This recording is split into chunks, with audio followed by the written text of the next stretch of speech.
Please stop pushing, I can't take this anymore. The concert venue is packed tight. A man behind me keeps pressing into my backside. I'm wearing a mini skirt today with a thong underneath, and it only makes the situation worse. He lifts my skirt and presses himself against my hips. As the atmosphere heats up, someone in front of me slams into me and I stumble back a step. My body stiffens as I feel like something just slid inside me. My name was Mandy Cox, and I was a die-hard fangirl. I wanted a celebrity to notice me, so I dressed for attention. I wore heavy makeup and made sure nothing about me went unnoticed. My low-cut top revealed a wide stretch of skin, and my chest bounced with every step. I paired it with a mini skirt that barely covered my thighs and sexy white stockings which hugged my legs. But when I arrived, reality hit. The concert venue was packed so tightly I couldn't move, and the crowd swallowed me whole. The celebrity was never going to notice me. I craned my neck and shouted, "Darling, take me." I never imagined that line would draw the wrong kind of attention. Instead of the celebrity, it caught a filthy creep. After I shouted it, I became aware of a man behind me, repeatedly bumping into me. At first I brushed it off. In a crowd that dense, accidental contact was easy to explain. But the feeling wouldn't go away. Something hard kept pressing against my butt from behind. I assumed I'd accidentally backed into his hand where it rested behind me, so I turned and offered a polite apology. "Sorry, I didn't mean to bump into you." He paused, then flashed a leering smile and said, "It's okay, I don't mind."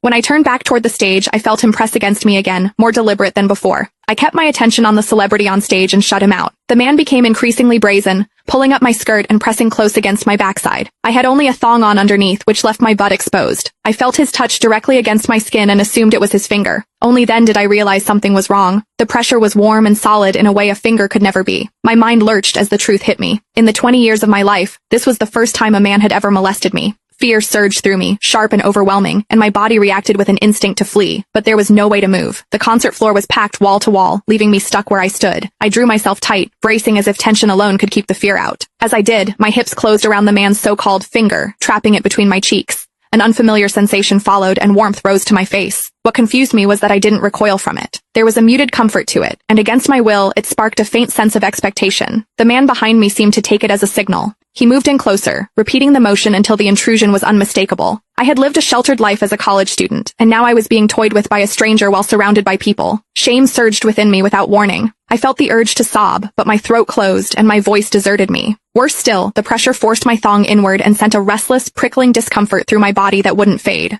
A quiet, involuntary sound escaped me, and the embarrassment followed instantly. I gathered myself and strained to suppress it, holding it down until my throat tightened. The blaring music and the screams around me drowned everything out. With every eye fixed on the stage, no one was aware of what was happening to me. At the same time, the intensity continued to rise, touching something deep inside me. I bit down on my lip as cold sweat traced my spine. My awareness was tipping back and forth between humiliation and a pleasure I couldn't bring myself to name. I knew I couldn't take it anymore if it continued, so I turned sharply to face the man behind me.